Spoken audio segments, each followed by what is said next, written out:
به نام خدا. سلام بر شما بینندگان عزیز. امیدوارم که هر جا هستید حالتون خوب باشه، در پناه خداوند متعال باشید. امروز هم بنده مزاحم شدم تا به یک بررسی یک مسئله خیلی مهم در منطقه غرب آسیا و خصوصا سرزمین بلاد شام یا همون سوریه امروز بپردازم. مسئله به نام دروزی ها. قبل از هر چیز که بنده توضیح بدم این دروزی ها چه کسانی هستند، چه عقیده‌ای دارند، در چه مناطقی ساکنند، سیاستشون چجوریه. اول از همه میخوام یک بررسی خبری داشته باشم در سوریه. ببینید ما یک سری درگیری های اخیری میان جامعه دروزی سوریه و نیروهای دولت مرکزی سوریه به رهبری آقای احمدالشرع داشتیم، رئیس جمهور موقت سوریه.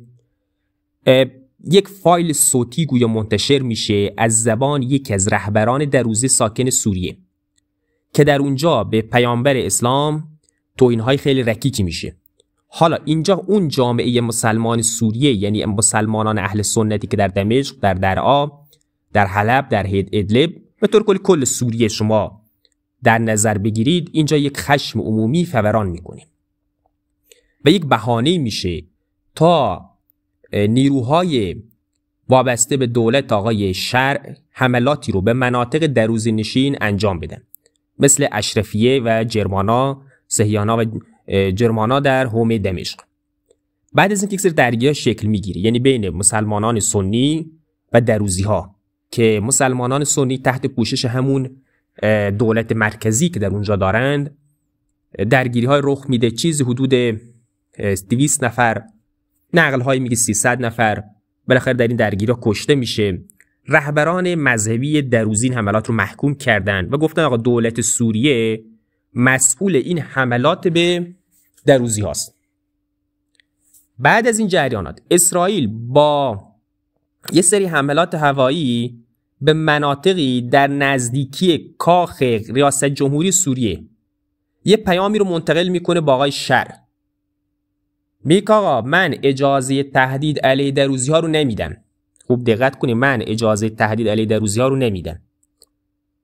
حالا در حال حاضر یه توافقی میان دروزی ها و دولت سوریه برای کاهش تنش حاصل شده، اما یک نکته اینجا وسط میمونه. خب دروزی ها اولا چه کسانی هستند؟ چقدر جمعیت دارن؟ مسلمانن؟ یهودیان؟ کجا ساکنند؟ چند درصد سوریه رو تشکیل میدن؟ اینجا دیگه ما با جمعیت جهانی اونا کار نداریم. در لبنان چقدر هستند؟ در اسرائیل چقدر هستند؟ ما فقط با خود سوریه کار داریم. ببینید عزیزان، همه تو نقشه سوریه رو دیدید. حالا بنده اینجا هم گذاشتم. سوریه یک مرزی داره با اسرائیل. یک بخش از خاک سوریه طی اون جنگ هایی که آقای حافظ اسد داشته با حکومت اسرائیل، بلندی های جولان از دست میره. در بلندی های جولان دروزی ها ساکن بودن.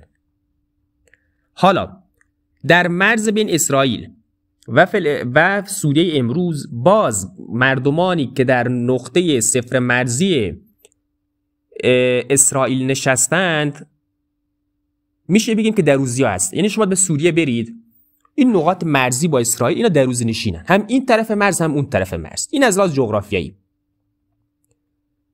حالا این دروزی چه عقیده‌ای دارن؟ ببینید حرف حساب اینا اینه که چیزی به نام قیامت، آن چیزی که مسلمانان میمیرند، حالا در روز آخرت، اون روزی که جهان از بین میره، انسان‌ها زنده میشن، باز در اثر اون بررسی کارنامه انسان به بهشت و جهنم فیزیکی میرن، بالاخره که در آتش میسوزه که به بهشت میره. اونا به چنین چیزی معتقد نیستن و به پدیده‌ای به نام تناسخ معتقدن. یعنی تو بر اساس عملکرد خودت در این دنیا در زندگی بعدی یک زندگی داری. حالا ممکنه عملکرد تو خوب باشه، اونجا یک زندگی خوب داری در زندگی بعدی، یعنی در یک کالبد دیگر، یا ممکنه عملکرد بد داشتی در یک زندگی دیگر، اونجا در قالب یک حیوان، در قالب یک انسان ضعیف اونجا متولد میشی. پس یکی از عقیده های اینها اینه که اینها روز قیامت رو قبول نداره، همون معاد رو. اما اگر بخوام یکم ریشه تر بگیم، اینها یک در میان شیعیان فرقه‌ای به نام اسماعیلیه هست. اسماعیلیان حکومتی در مصر داشته به نام فاطمیه. باز در درون خود فاطمی ها در زمان حاکم به امر الله، یکی از خلفای این شیعیان فاطمی بوده، یک سری در واقع مسائلی پیش میاد، این شخص دچار انحراف مذهبی میشه. انحراف مذهبی از چی؟ از همون مبانی شیعه خودش. خب یک سری طرفدارم داشته از جو حمزه ابن علی، محمد ابن اسماعیل دروزی که اسم همین فرقه رو از روش گذاشتن. یه دین جدید ایجاد کردن که در اون به توحید خیلی تاکید میشه، منتها معاد رو قبول ندارن، قرآن رو قبول دارن ولی میگن محمد صلی الله علیه و آله پیامبر نیست، فیلسوفه، وحی هم که نبوده براش. به یک سری علوم خاص معتقدن، اون شریعت ظاهرش اونجا کمی، اینا بیشتر فلسفی محورن و معنوی گران، باطنی گران.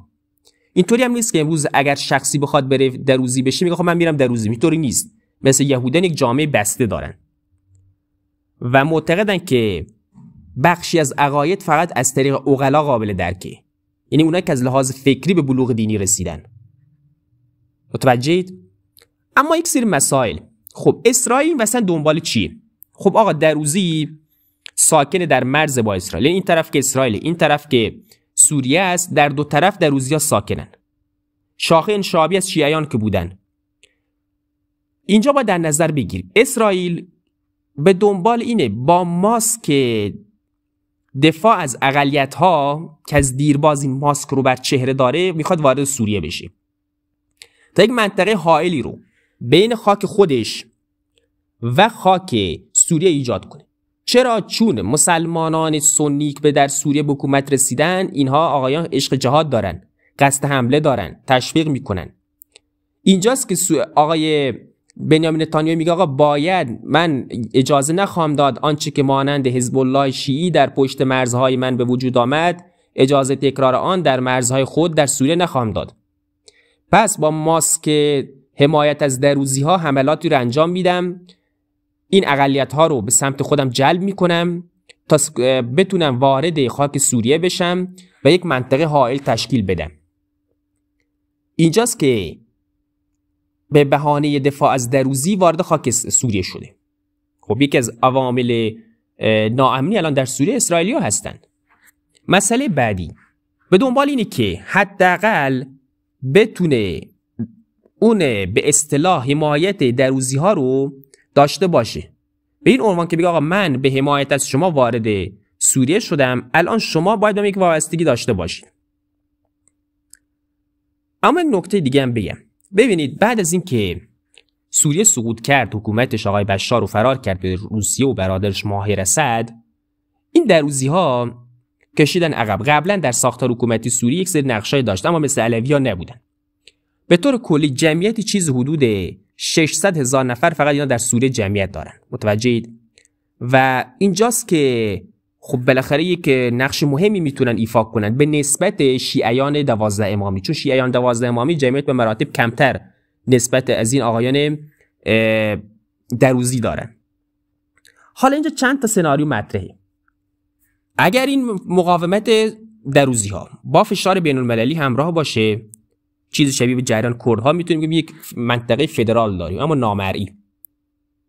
یا اینکه حالت دیگه هست که اسرائیل بیاد به بهانه دفاع از اقلیت ها حملاتی رو انجام بده، خودش با حکومت سوریه مستقیما درگیر کنه و بالاخره بخواد این ناامنی رو که در منطقه ایجاد کرد تسری بده.